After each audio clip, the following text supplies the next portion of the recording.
Good morning, everyone. It is Friday. That means it's Voice Chat Friday with Shyamala Prayaga, founder and CEO of the Digital Assistant Academy and Ford's chief designer for conversational AI. So the words are coming out slowly but surely this morning, folks. So thanks for joining us. And if you're watching on the recording, thank you for watching the recording as Shyamala continues her mission of trying to build the voice capability within the world, starting with one person at a time. All right. So Shyamala, good morning. How are you this morning? Welcome. Thank you so much. I'm doing good. Good. So today we're going to talk about voice first. I've been hearing a lot about this. It is not new, um, but I'm hearing more and more of requirements coming my way saying we really want to design this for voice first. You know, Shamala, 10 years ago, it was we want to design mobile first. So now is it not only mobile first, it's voice first, and it's not mobile first, it's now smart speaker, right? So Mhm. refrigerators, faucets, cars. This is it's taking over. So tell us what voice first actually means to companies. So, yeah, absolutely. So, similar to what mobile first meant many years back when people were designing, like design for mobile, and once you design for that, keeping the mobile in mind, you can then slowly design for web and you can design for other modalities. That's what mobile first meant.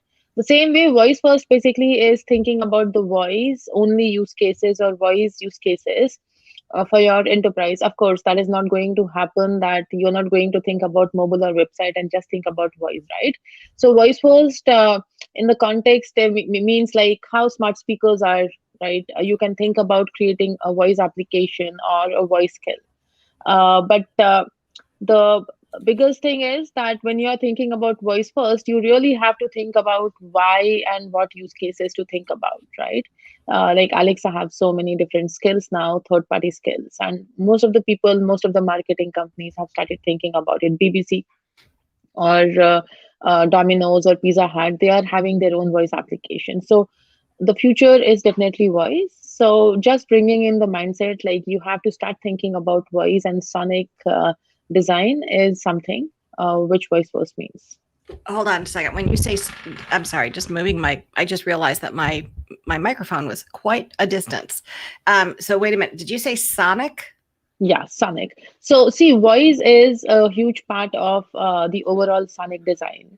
So everything to do with how the voice sounds, what kind of chimes or ear cons, or even the strategy of the use cases, and all of those things. All of them come under the sonic umbrella. So these are key words that people who are representing themselves, should they be putting this in their portfolio? Should they be using that kind of terminology as they talk Mhm. about this capability? Okay. All right. Absolutely. Okay. So I have a big job ahead of me in getting back into a healthy weight, right? So I decided to join Weight Watchers for the 2,700th time. But this time I noticed that in their mobile application, they're asking me to program things for Siri to recognize. Yep. So as I'm entering foods that I'm eating, they're saying, do you want Siri to recognize this?" They're actually having me design my app. Yep. What's that Absolutely. all about? So it's like see, now you can set reminders. So these are like small widgets, right? So instead of creating your own app, what you're doing is you are just creating some reminders. Those are like widgets. So if you look at the mobile, you already have an existing app. But I have, every day, sometimes what happens is I remember that I have to do affirmations and I have to do, some sort of meditation. Other days I will not. So basically, what I do is I just add these widgets on my phone. So every screen would have those widgets for affirmation. So every time it says, say this to yourself. So subconsciously, I'm looking through the screen and I'm seeing that I'm like, oh, yeah, I have to do that. The same way, voice have a lot of capabilities because now you have phone, you have Siri, and you can say, like, these are shortcuts. I will say, Siri, add this to my like list, or today I had this for lunch or dinner. immediately instead of going through an app and trying to do those things. So it's so convenient, right, to do those kind of things. So these are different ways companies are expanding their capabilities so that there's more adoption, there's more utility. Based on customization. Customization, yeah, based on customization. So widgets are there, you have widgets available, but you can decide how you want to use them. You can decide what you say to it, right? So you can say this, when I say food, you add this to my list, or when I say exercise, you just add this or open this for me, or something like that. So you are customizing those things as per your convenience. To be very clear, I do not support exercise. It's not, it kills and maims. I've seen far too many people go into hospitals who have exercised. So, yeah, let's just get that on the record right now. So, anyway, but beyond that, all right. So this is becoming so these are terms that we should absolutely be including in our portfolios if we're going for these jobs. What are other, let's talk about that. So we now have an understanding of what voice first is. What about shaping these portfolios for new and even slightly used voice designers out there? What are the absolute keywords that we should be incorporating into, let's just say, our resume? Let's not even worry about the portfolio yet. Yeah. So first and foremost, just a disclosure that anytime you are putting a keyword into the resume, you have to make sure you understand it 100%. Just because Shyamala is telling you and you're putting it, that's not how it works. You need to understand those concepts as well. But yes, as a voice designer or as a conversational designer, when people are looking at your resume, they'll be looking at keywords like conversation design concepts, right? Like natural language understanding or knowledge of conversational design uh, tools like voice flow or things like that. So you should be putting those kind of things, but also putting that you understand what intent slots means. That's a lot of information to put in the way in the resume, but you can at least say like have understanding of the slots, intents, and all of those things, right? Uh, there are a lot of other things. Like I mentioned, multimodal is one more thing. If you have designed for multimodal, which means that you have designed for not only voice first, but also a screen together, then putting those things will help, because if someone is looking for a chatbot, they will be looking for keywords like chatbot, designed for chatbots, right? If someone has worked on voice, putting keywords for voice related, voice user experience, voice interaction would be helpful.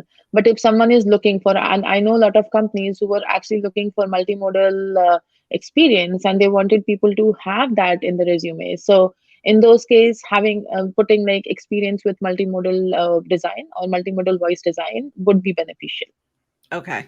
So now I'm really going to change the idea of what a resume looks like for this space. So for user experience designers, resumes really started changing, right? For especially and for visual, digital designers, resumes started taking on more of a design front. So for voice conversational AI designers, should they even have a resume? Should everything be a voice? I mean, can you submit a link to a video or a recording and or demonstrations, of voice? How can we get creative in representing what you do? So Adam, one of our students, actually created a chatbot for his entire resume, and it's in his website, right? And he's planning to create a voice skill for that as well. So people can just say, "Tell me more about Adam," and can get the entire history of it. See, these kind of things are very creative ways of doing things where you can just put everything in there, and you are asking question instead of just going through a bunch of resume pages, because nowadays people are restricting the resume as well. And I've been seeing this norm where people are saying that one pager, absolute one pager. Well, I cannot put my 17 or 22 years of experience in a one page, and still do justice to it, saying what I understand, what I don't understand, right? So sometimes it's not even possible to do that.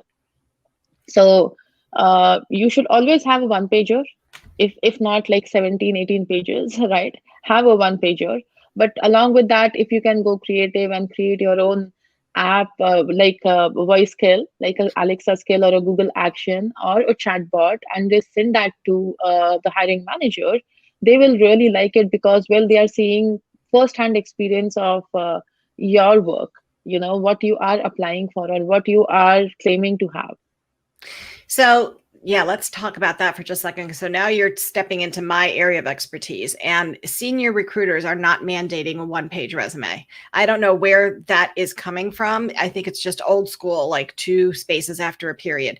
So we need to, I think that's one important thing that we need to address is that you create a document that represents who you are and what you do. If you are too verbose in that document, your audience will lose the message. So it's really important that you work with somebody to create a resume that is clear, concise, and focused on what you do and the position that you want. Whether it takes 1 page or 2 page is really not a problem. I'm digging, however, this way of creating a link to an online web page or a mobile capability that allows us to engage with the candidate to ask questions. I think that the recruiter won't take that time necessarily because they're filling, multiple positions. But hiring managers, getting in front of those hiring managers with that type of a brand solution for yourself, I think is remarkable. Absolutely. It's like your portfolio, right? So, Mm-hmm. as a UX designer, when you are sending your resume, you are also sending a link to your portfolio. Probably a recruiter will not see that, but a hiring manager will see it. Um, if not in detail, they will at least look at it high level, and that gives them an understanding of how you work, what you are doing, what your capabilities are, and it does justice to your resume Good. overall. So the same thing, if we can do with voice or any kind of conversational interfaces, why not? I was recently asked a question by a voice designer. Is there anything that is off limits? Something that we should not bring up on a resume or in an interview? And I couldn't think of anything unless it was illegal, immoral, or harmful. So, Yeah. I mean, see, nothing is off limit. I mean, honestly, I cannot think of anything which is off limit. As long as whatever you are putting in your resume, you have clear understanding of, and you're not just putting it for the sake of putting because those keywords are available and you want to impress the hiring manager. yeah, yeah. All right. Are we seeing the same thing, or are you seeing this something happening in this voice design space that is now happening in user experience? We've got a lot of charlatans who are claiming to do UX work, and we've got a job. There was recently a company posted a job opening for a UX UI designer who is also a creative director and could do I mean, it's all over the map. So how are we going to keep I would think that because voice is so specific in what you do, that it's going to be hard to kind of make this stuff up or morph it into something homogenized that you just don't recognize it anymore. Yeah. See, UX is a very fine art, I would say. Voice is a subset of that. It's just one modality, right? Got it. So either you're designing for web or designing for mobile or you're designing for voice. So user experience is still there and voice is still part of the whole user experience umbrella. But then unlike other disciplines where or unlike how it is being promoted like jack of all trades, right? Yeah. Yeah. UX have a very dedicated specialization. You have specialization for researchers, visual design, interaction design. Voice is not yet there. So voice is more considered as a jack of all trade kind of thing, where you as a conversational designer will be writing dialogues and you will be creating the interactions for the multimodal, not just thinking about the voice in general, but also what to show on the screen and how the interaction works. And you may be doing a lot of testing. Maybe you'll partner with researchers, but you'll be doing a lot of testing alongside. So there's some overlaps, there's some differences, like I mentioned, but definitely there has to be clear path. As of now, it's a very new field, and people whoever are coming from their own experiences, right? So It's all over the place. That is why the academy exists, because we want to set the standards. We want to make sure, there's a set of roles which is defined within the space, so that a conversational designer is designing the interactions. Maybe a content writer is the one who comes from linguistics background, is the one who's actually writing the copy, so that everything falls in place. And maybe there are NLU experts who is doing the natural language understanding piece of things, so that not one person is doing all of those things. Okay. That seems like a lot for somebody who's new in this space to remember all this stuff. So it's kind of good that we've got this coaching in the DA Academy to really help folks out with this. So I want to circle back to, so we went over voice first. We went over some of the terminology and technology that should go into our portfolios and our resumes, options on presenting ourselves and our resumes. I want to talk about this Hackabot for a bit. So the Hackabot is April 24th and 25th, or April 25th and 26th? So it is April 22nd, 23rd, I think. I'm just trying to open my calendar. Yeah. Yeah, for some reason I can't remember it either. It's the next Thursday and Friday. Which is what? It is 22nd and 23rd. Oh, I was way off. I was a week off. Yeah, Yeah. I've got an issue with calendars. I don't know why. Is it too late for people to join on that? I just got a question on that. So it's not, I mean, we already have signups, we already have a team, so it's kind of difficult now if you want a team and if you want to join, because we've already paid everyone. But if you want to be a solo hacker, yes. Some people, I mean, the way we have done is this is a 24 hours hackathon, and Wow. it will start at 4 p.m. Eastern Standard Time and will go till 4 p.m. The next day.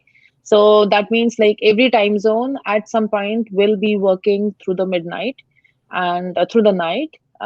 So yeah, if you are up for that, and if you are not really looking for a team, absolutely, you can just send us a mail and we can include you. Okay. And how would they get a hold of you on that? They can just email me at shamla@digitalassistant.academy. I'm going to put that in here. Yeah. All right. And let's talk about what this Hackabot is all about. And it looks like you've got a big primary new sponsor. Who is that now? Yeah, we got Aquint, which is really nice, and yeah, Awesome. I'm really thankful to them for the sponsorship.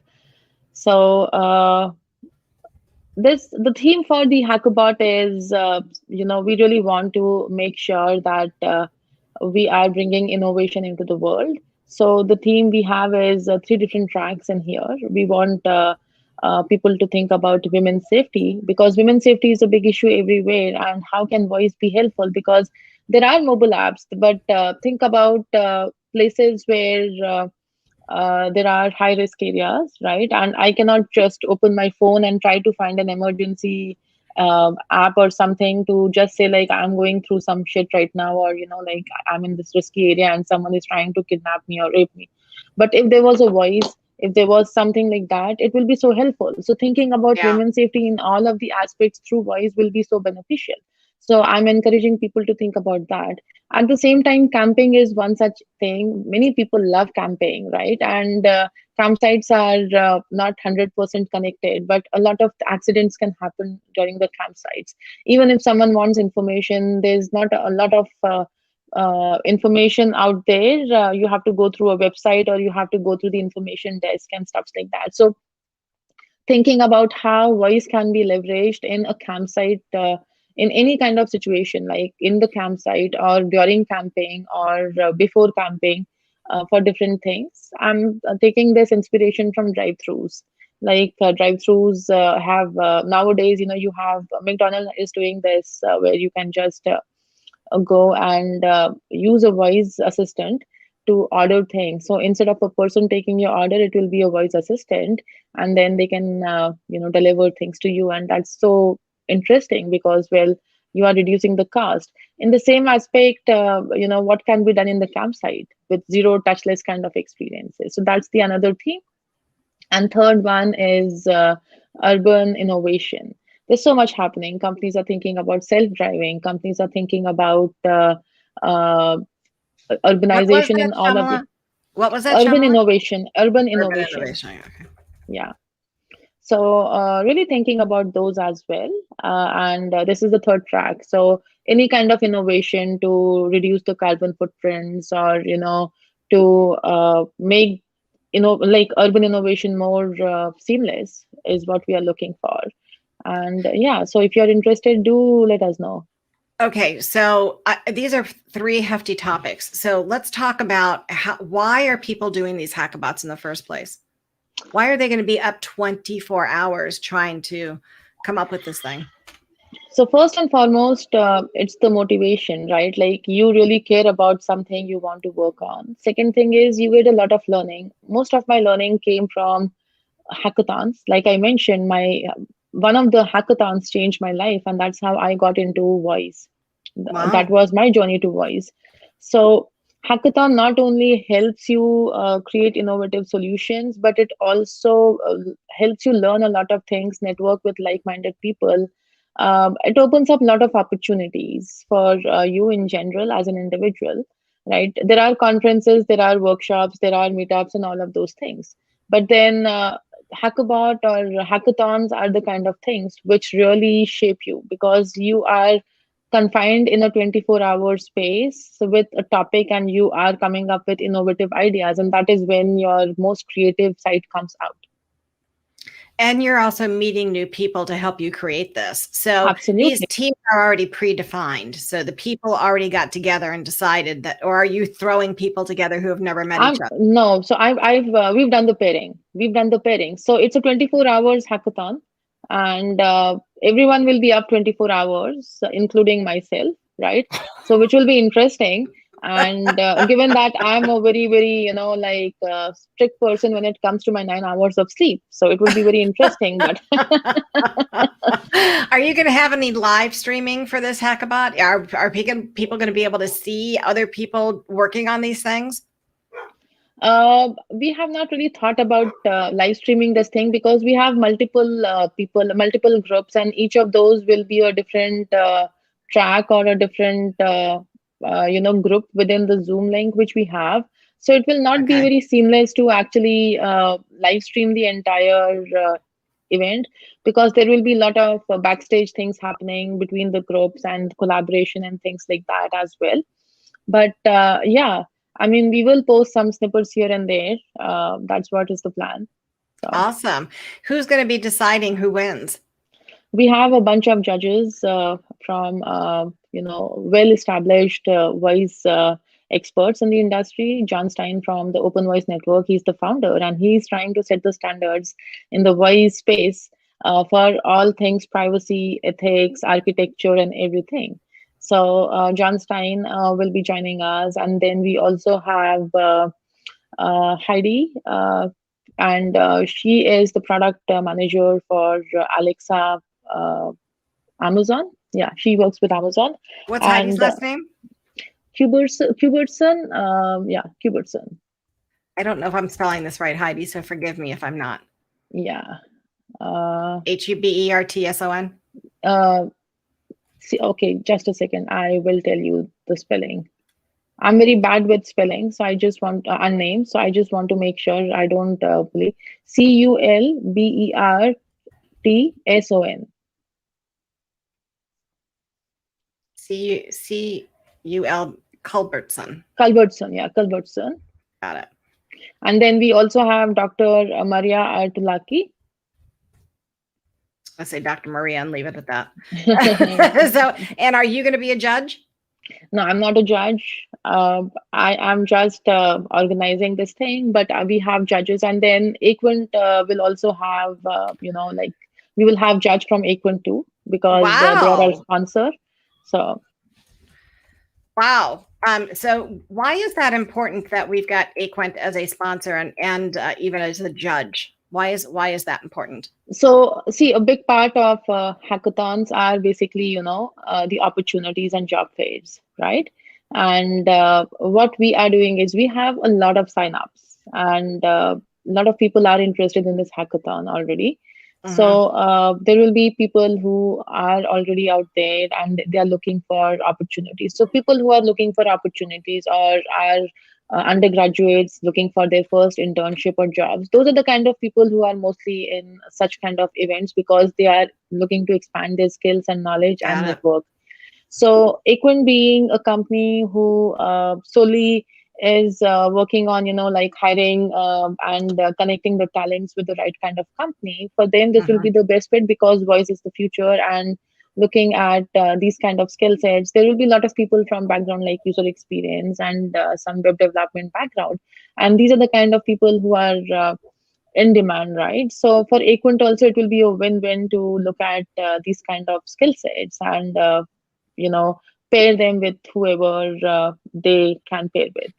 Interesting. So this really is about being marketable. This whole thing is about building a portfolio so that you're marketable, and it's also about individuals who have a passion for this type of thing, and they just want to do something that's good. So from these hackabots, how are we going to promote the outcomes? There are people who are going to come up with some incredible apps, right? Some incredible solutions. Is there a plan to introduce any of these to the market, or are we going to just cross that bridge when we come to it?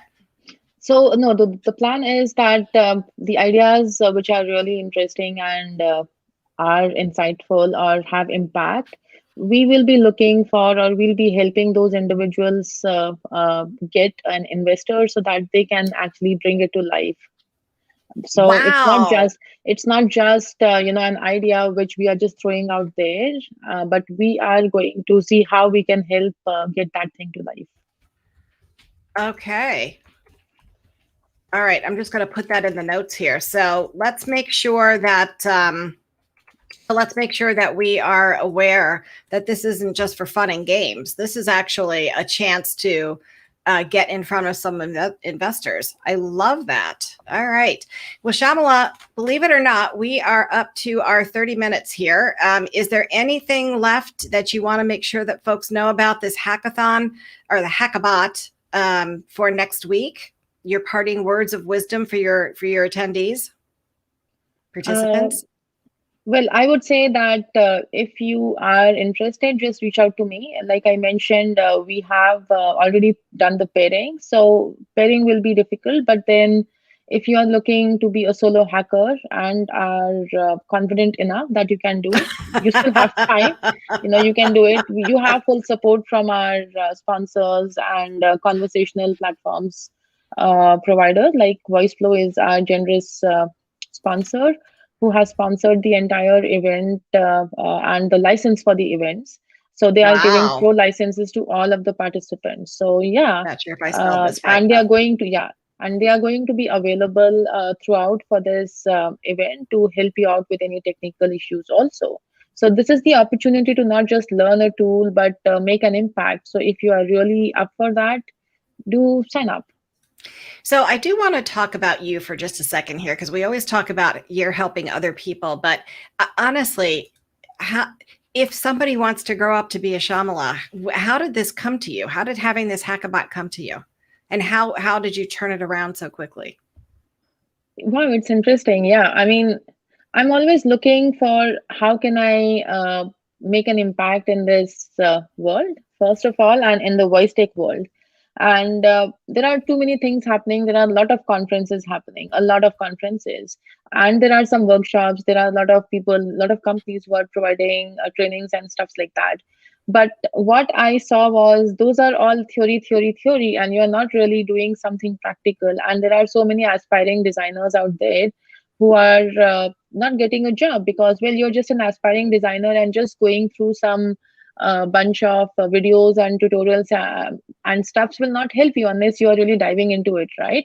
So a big part of our curriculum itself is like practicals. Like I keep saying, you cannot learn swimming by looking at a bunch of videos. You really have to get into the water and move your hands and legs around. So that is when I thought, like, how can I bring a lot of people together to create something like this where they are not just getting the experience but also exposure. And hackabat idea came to my mind, and that's it. And I started working backwards from I selected a date and started working backwards from there on, and things just fell in place. That's incredible.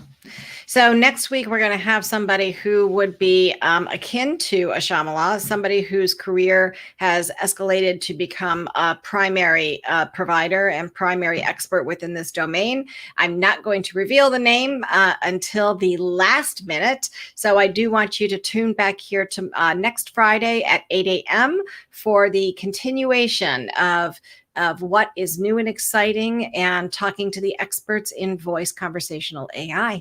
Thank you all for joining us today. And Shyamala, thank you for sharing everything so freely. Have a great Thank day, you. everyone, and a nice weekend.